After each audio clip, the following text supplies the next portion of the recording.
I'm Yenki. I'm Jean. Let's explore North Indian cuisine. North India is home to diverse cultures and religions such as Hinduism, Islam, Sikhism, and Jainism. Religion especially has a strong influence on dietary choices. For example, many Hindus avoid beef because cows are considered sacred, and Muslims often avoid pork. Mughal and Punjabi influences also introduced aromatic spices and slow cooking methods, alongside staples like rajma and cooling sides like raita. These influences ultimately shape the ingredients, cooking techniques, and food choices commonly seen in North Indian cuisines today. What was that? Perfect timing. Let's go for lunch. Geography also plays a huge role in shaping North Indian cuisine. Unlike South India, where rice is more common, North Indian breakfast often features wheat-based staples like roti, due to the region's fertile plains and wheat farming. The cooler climate also contributes to the use of warming spices in North Indian cuisine. These spices are commonly used in main dishes such as Rogan Josh and butter chicken, as well as drinks like masala chai. Dairy products are also widely used due to the region's strong dairy farming culture. Ingredients are commonly used in marinades, curries, and desserts such as gulab jamun. A common North Indian cooking method is takka, where spices are briefly fried in hot oil or ghee to release their aroma and enhance the flavors of the dishes. On our menu today is tandoori chicken.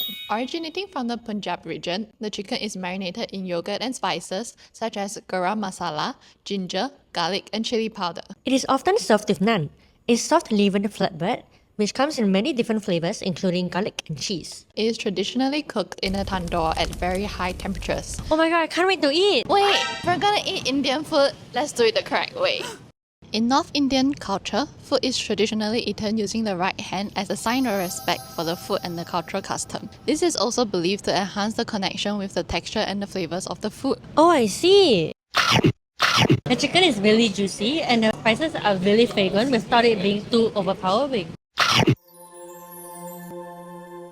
You can taste the yogurt marinade too. It helps to tenderize the meat. And the tandoor cooking, it gives a significant smoky flavor and charred appearance. The naan is super soft and chewy and it really complements the flavor of the chicken.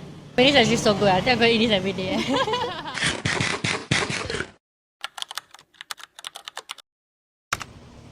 Wow, I'm so full and I'm so thirsty after our meal. Do you think there was a lot of sodium? You might be right. North Indian dishes are actually very high in sodium because of the seasonings, the marinades, as well as the sauces used. What? So you mean it's not healthy? But I thought it would be because it's roasted. You're actually half right.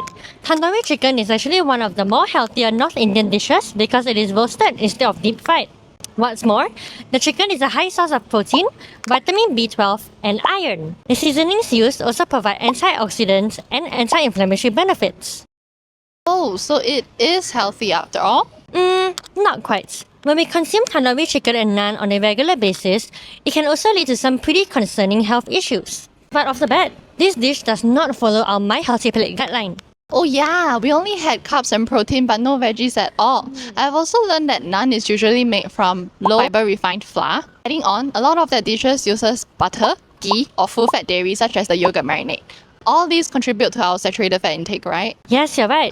Frequent intake of refined carbohydrates would increase our risk for type 2 diabetes, and excess sodium and saturated fat intake would also increase our risk for hypertension and cardiovascular diseases.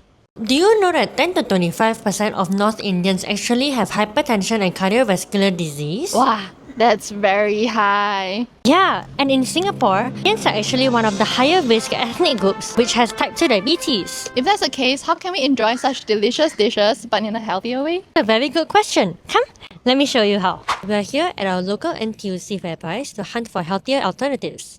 For us to decrease our saturated fat intake while still maintaining the protein content, we can actually swap out our skinned chicken for some skinless chicken breasts.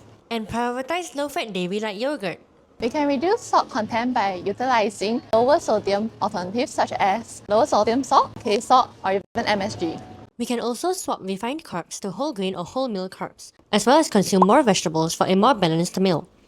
Fiber not only increases satiety, but also prevents post-meal insulin spikes, as well as promote gut health. Lastly, using lesser oils or oils lower in saturated fat such as canola oil may help support better heart health. These small modifications allow the dish to remain culturally authentic while making it more suitable for long-term consumption. After learning about healthier adaptations for tandoori chicken, I thought, why not actually make it myself? Initially, when Jean and I first started this project, we wanted to feature Bunai Gosh because it looked really interesting. But after doing more research, we realized that it is more of a celebratory meal rather than an everyday dish. This would be difficult for us to discuss its long-term health effects under regular consumption. Hence, we eventually decided on tandoori chicken because we felt that it was more appropriate and represented North India's culture, traditions, and cooking methods more. Going into this project, I didn't know much about Indian food at all. In my head, Indian food was just roti prata and curry. What even was North and South Indian food? But during my research, I found that there was a clear distinction between the two. I came across different kinds of dishes like chicken tikka, dal, and chol, which genuinely piqued my interest. They simply looked so appetizing on my screen that I just had to try them all. During film day, I tried tandoori chicken for the first time, and I was so amazed. The smoky aroma from the tandoor cooking, combined with the blend of spices, made the dish incredibly rich. I was worried that the chicken breast would be dry, but when I took my first bite, it was so tender and juicy. The naan was also nothing short of amazing. The garlic was incredibly fragrant and paired perfectly with the chicken. This assignment really forced me out of my comfort zone and made me appreciate the importance of experiencing different types of cultural foods.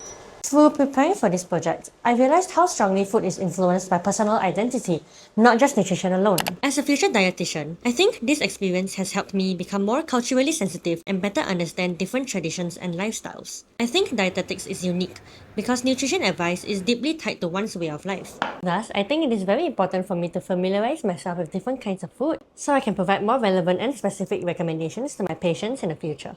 Overall, I really enjoyed this assignment because it was both eye-opening and fun, allowing me to expand my perspectives on both culture and food.